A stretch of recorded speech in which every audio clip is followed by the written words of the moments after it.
Nesse vídeo, então, nós vamos procurar sistematizar as propriedades que nós vimos anteriormente num dielétrico, né? Então, eu vou começar com uma especificação de um sistema de coordenadas aqui. Nós vamos chamar esse sistema de coordenadas assim, né?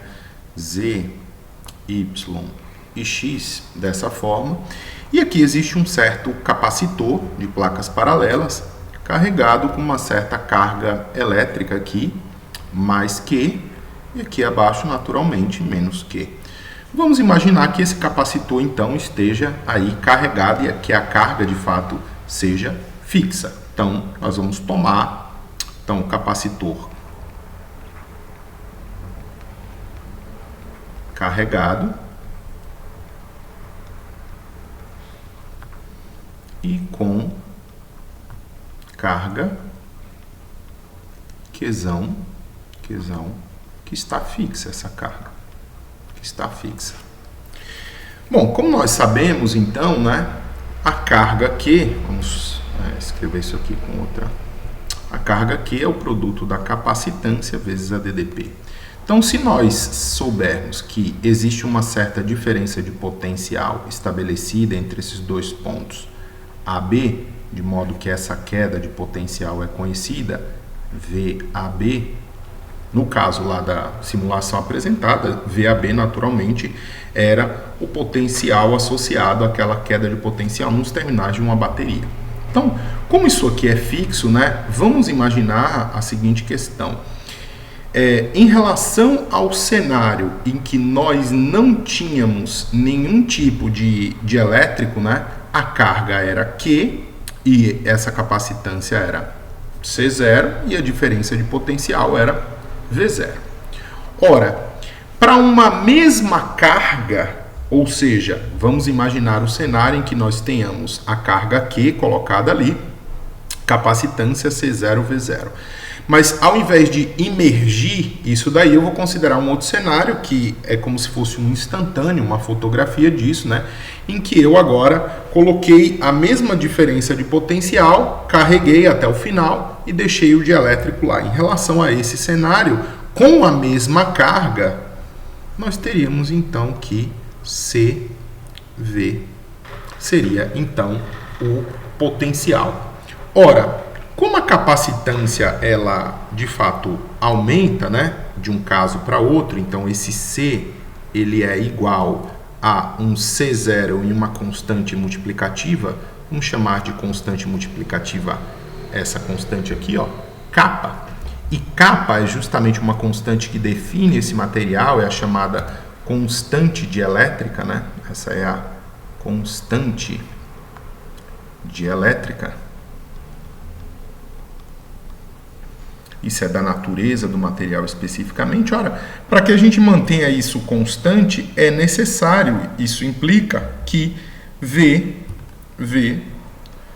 tem que ser igual a V0 sobre kappa.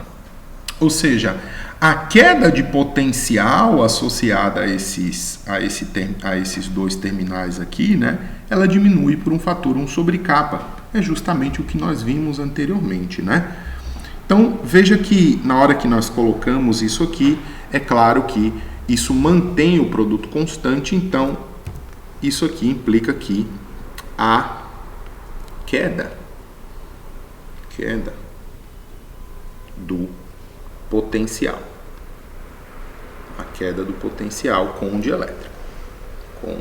dielétrico, Ora, isso aqui está associado ao quê, né?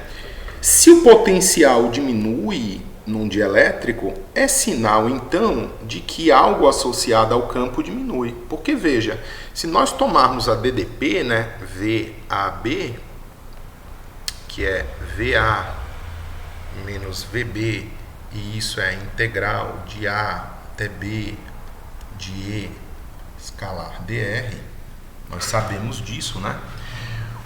Qualitativamente, a gente, embora não tenha definido explicitamente como é que se dá o campo dentro do dielétrico, porque isso depende de estabelecer muito precisamente qual é a forma dessa polarização que nós temos, e isso depende de uma espécie de modelagem que a gente tenha para cada material, né? A gente vai supor, em princípio, que os efeitos de polarização ou de formação de dipolos dentro desse material se dá de forma proporcional ao próprio campo, se dá de forma linear ao campo.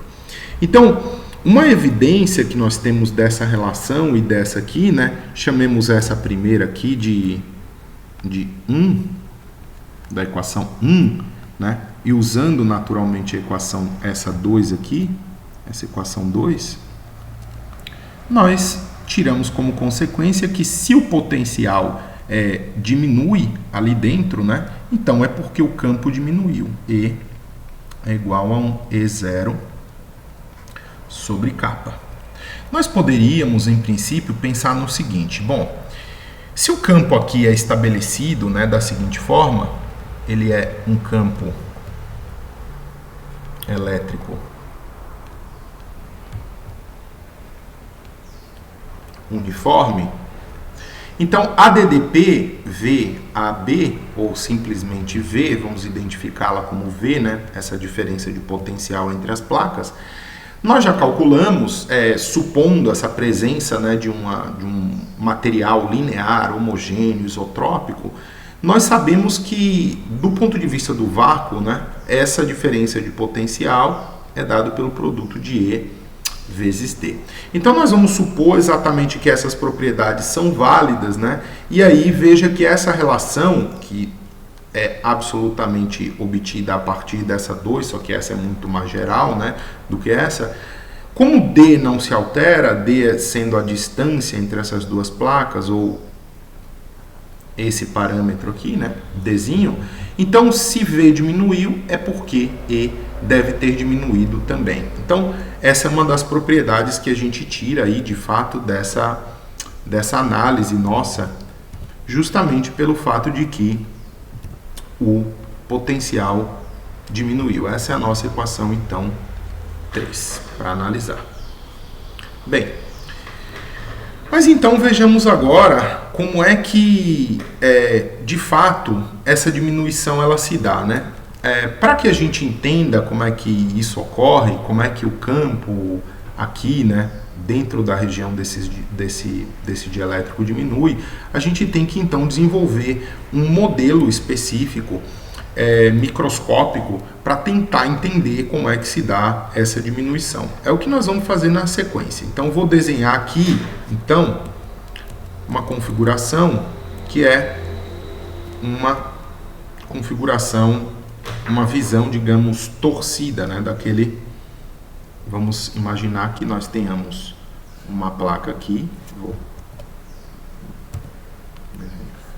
sim, uma placa aqui, outra aqui, aquela é a distância D entre as placas, vamos imaginar uma rotação, essa é a distância D, e aqui nós temos especificamente a região do dielétrico. Vamos pensar nisso daí.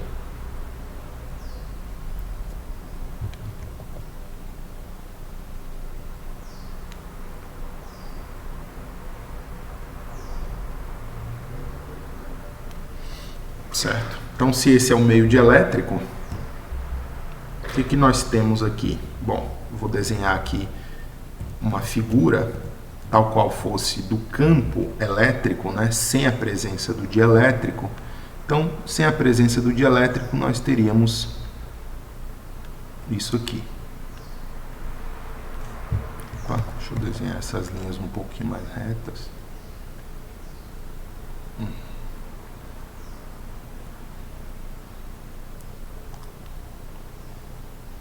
Então, por enquanto, vamos só ignorar, né, os efeitos no dielétrico, vamos só imaginar, por enquanto, que nós tenhamos esse campo aqui dentro, e esse é o que nós chamamos ali em cima de E0. Então, esse é o campo gerado por quem? Pelas placas condutoras. Então, se aqui existe uma distribuição de cargas, né, que é, em princípio, colocar assim, ó, positivo, positivo, de cargas positivas e aqui de cargas negativas, existe aqui uma certa densidade sigma, né? Mais sigma nesse caso e aqui menos sigma, de carga por área, e essa densidade de cargas é a densidade superficial de cargas livres.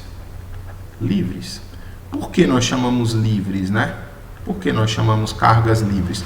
Porque elas fazem parte de uma superfície de um condutor, na verdade, né? Então, essas cargas aqui, elas estão associadas a um condutor. Aqui também é uma placa condutora.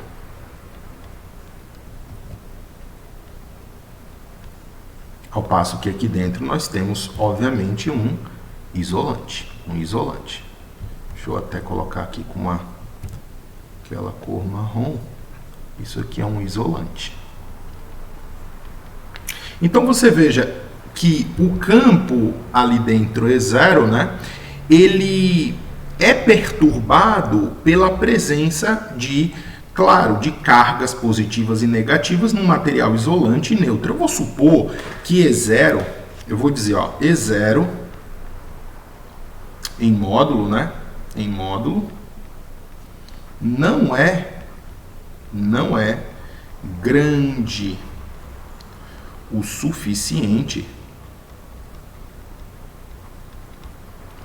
para promover ruptura dielétrica. O que é isso?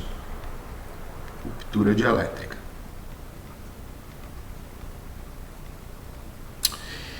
Se de fato esse campo for extremamente grande, por mais que esse material seja isolante, né, e a gente sabe que não há movimento de cargas livres no material isolante, né, mas se esse campo ele for suficientemente intenso, ele pode promover ionizações aí dentro do material, de modo que você tem uma espécie de efeito de avalanche, né? Na verdade, o fato de a presença de um campo intenso promover essa, digamos, ionização faz com que a ionização, por exemplo, de um elétron produza a ionização de mais elétrons em um efeito em cascata, né?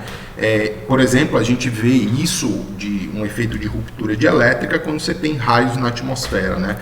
O ar é um dielétrico, então nesse caso, quando se estabelece diferenças de potencial na atmosfera que são elevadas, então campos elétricos também elevados podem provocar isso que a gente chama de ruptura dielétrica. Então a gente vai supor que E não é suficientemente grande aí, né? Não é grande o suficiente para provocar isso. E nós vamos considerar que esse isolante é um material aí, ó, que vamos considerar em princípio, isotrópico, homogêneo e linear. Em princípio, linear quer dizer o quê? Quer dizer que a formação de dipolos aqui dentro, e aqui eu vou desenhar alguns dipolinhos, né? Vou desenhar alguns dipolos, vou desenhar assim, ó, alguns dipolos. Esses dipolos são na região interior aqui do material. Ela é produzida de maneira totalmente proporcional e linear ao campo estabelecido. Então aqui nós temos a formação de certos domínios, né? Eu vou colocar aqui, vou só aumentar um pouquinho o meu desenho para ficar um pouquinho mais claro o que eu estou tentando desenhar aqui. Deixa eu só ampliar aqui, ver se eu consigo. Aqui, pronto. Então aqui eu vou desenhar centros de carga negativo, positivo, é claro. A gente vê que a formação desses dipolos se dá justamente nesse sentido, né? No sentido na direção do campo, mas no sentido de estabelecer um momento de dipolo P efetivo aqui, né? Da carga negativa à carga positiva, que é justamente na mesma direção do campo elétrico, né? Na mesma direção o P. Mas muito bem, então aqui nós temos menos, mais, e assim por diante.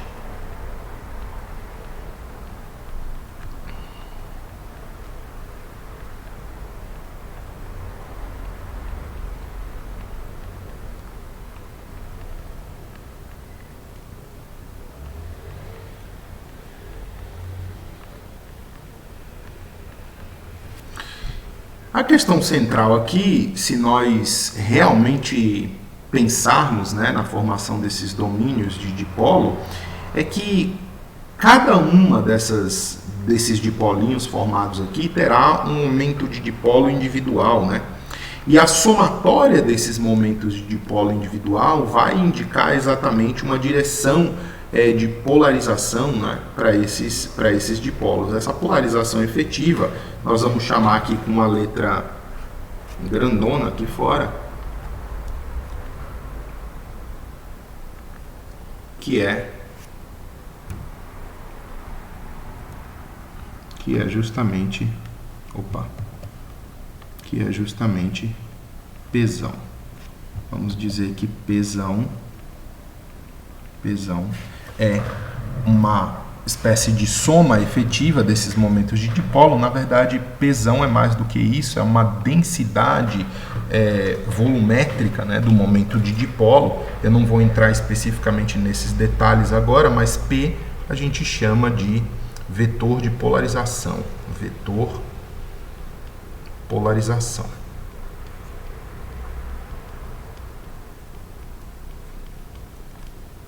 E ele é dado por uma variação em termos do volume, né? Então, isso aqui é um momento de dipolo associado a essas distribuições de carga efetiva que são colocadas, né? Se nós pensarmos na superfície imediatamente aqui próxima, né? Nós teríamos, então, um certo arranjo de cargas negativas aqui.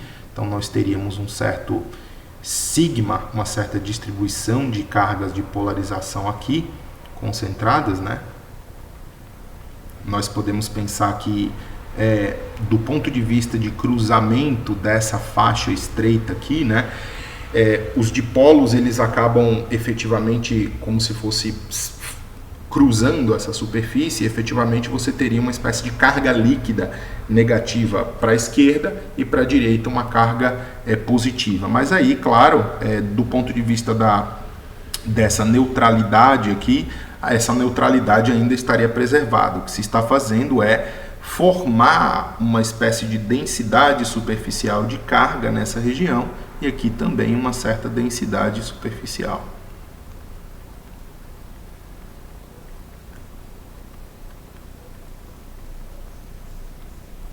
Certo? Esse efeito compensatório, né, que existe, se nós tomarmos uma certa superfície aqui dentro, não existirá nessas bordinhas aqui, razão pela qual eu estou dizendo que existe uma densidade de cargas sigma P aqui, menos, né, e aqui sigma P, onde sigma P são densidades de carga de polarização, dado esse efeito aí que nós temos no interior do material. E o que é interessante aqui? Bom, se existe esse efeito, né, aqui, é óbvio que também existe a formação de um campo associado, e esse campo é um campo E, vamos chamar assim de EP, né, campo de polarização, né, um campo associado a essa distribuição aqui, positiva e negativa, né, nessas duas superfícies, é um campo efetivo. Esse EP funciona aqui no sentido de atenuar o campo E0 associado às cargas livres. Então, ó, vamos colocar aqui assim, ó, que E0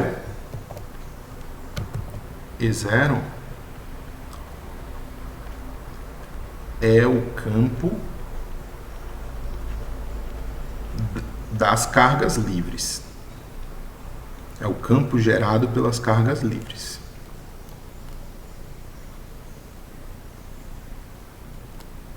Ao passo que EP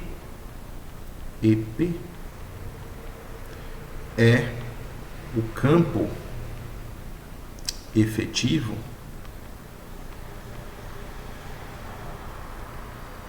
gerado pelas cargas de polarização.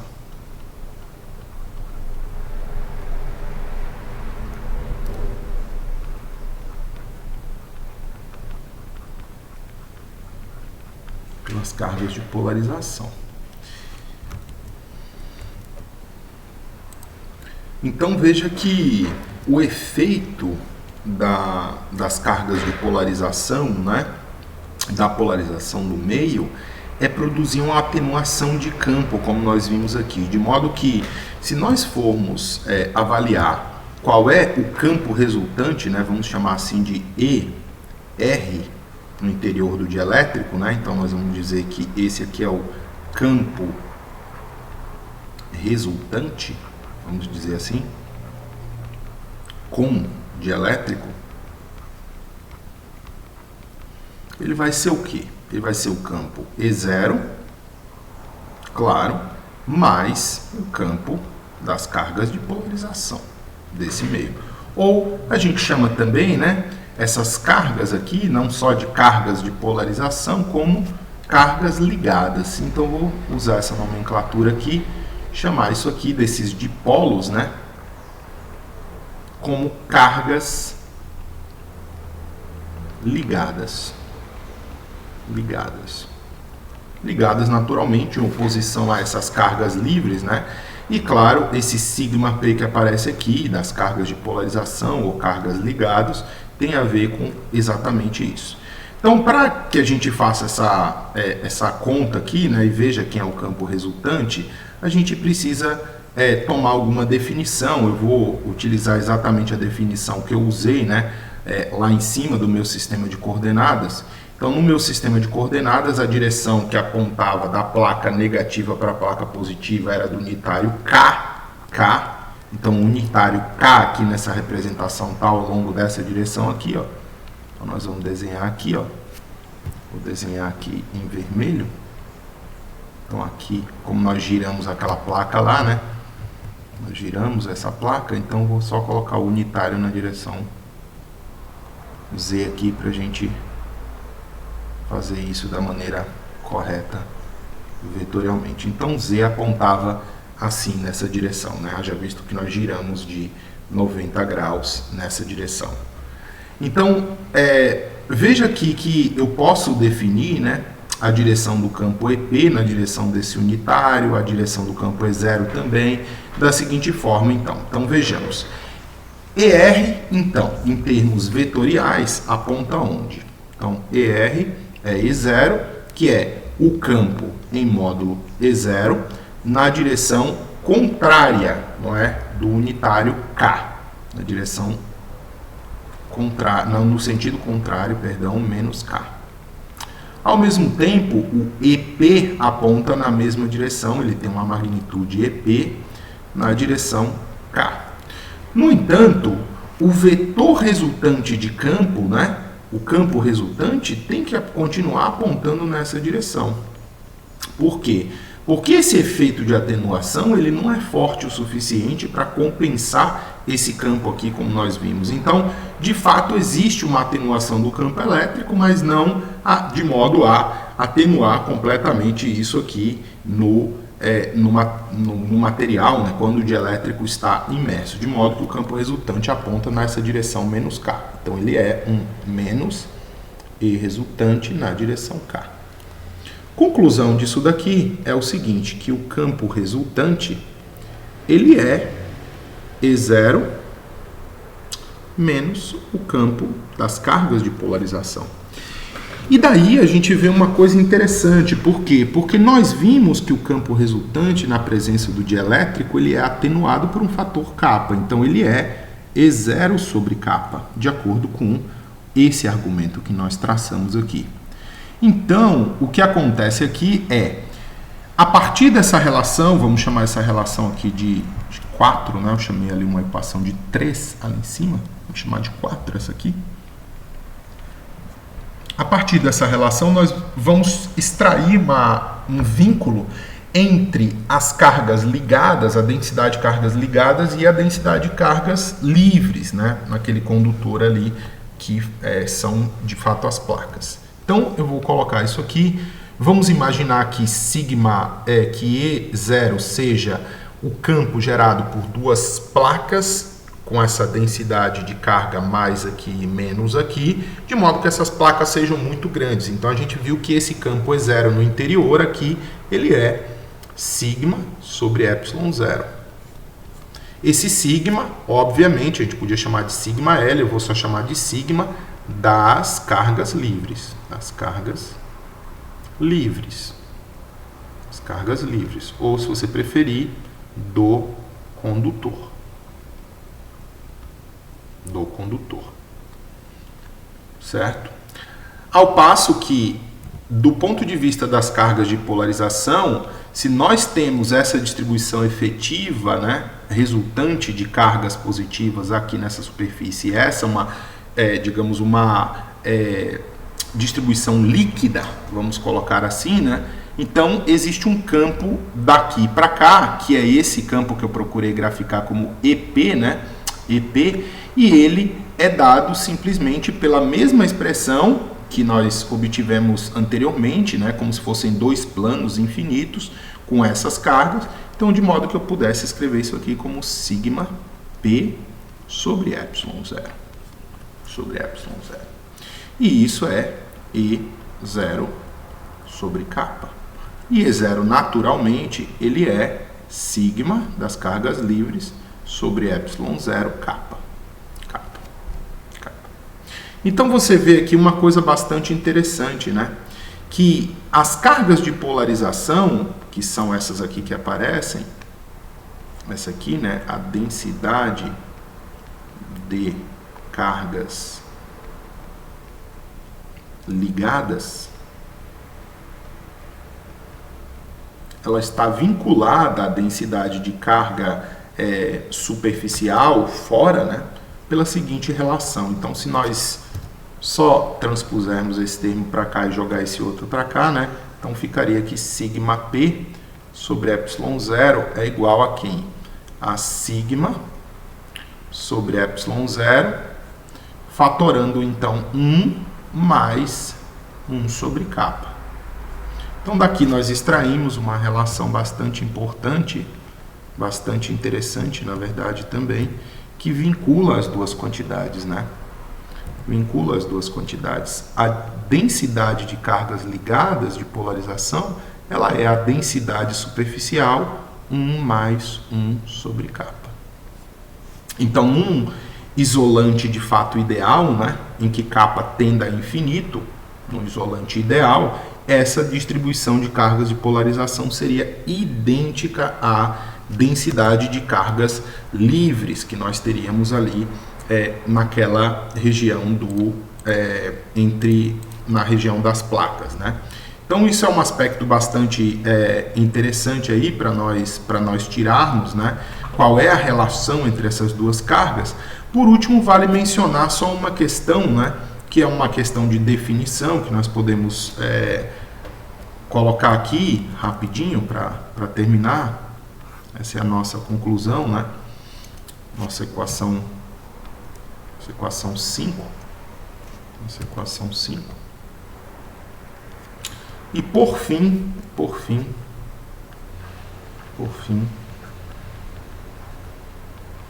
o campo elétrico, nós tiramos uma característica bastante interessante, né? O campo resultante com o dielétrico, né? Ele era E sobre kappa, E0 sobre kappa. E isso é igual a sigma das cargas ligadas, né? Sobre ε0 kappa. Nota que como isso aqui, ó, ε0, que é a chamada constante dielétrica, eu tenho exatamente um produto de um número puro por uma constante, né, que diz respeito ao vácuo. Esse produto aqui é aquilo que nós conhecemos como, a gente chama isso aqui de epsilon, que é a permissividade elétrica do material.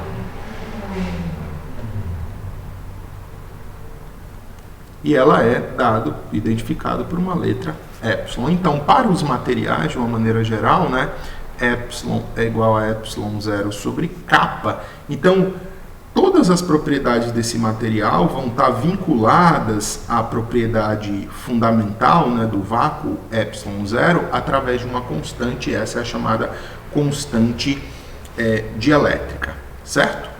Muito bem, então na sequência eu vou aproveitar esse ensejo aqui final, em que a gente discutiu um pouquinho do modelo microscópico, aqui só rudimentos, né, digamos, aspectos bastante gerais sobre essa formação de dipolos.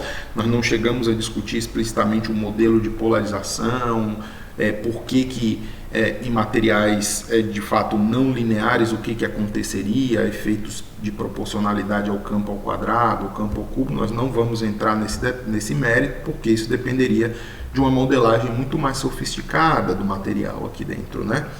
Mas isso serve para ilustrar alguns tópicos, e na sequência eu vou aproveitar essa abordagem que nós fizemos para então passar a discutir um pouco sobre alterações numa lei fundamental que nós vimos até aqui, que é a chamada lei de Gauss para o campo elétrico. Como é que a lei de Gauss ela se modifica em termos da introdução dessa nova constante?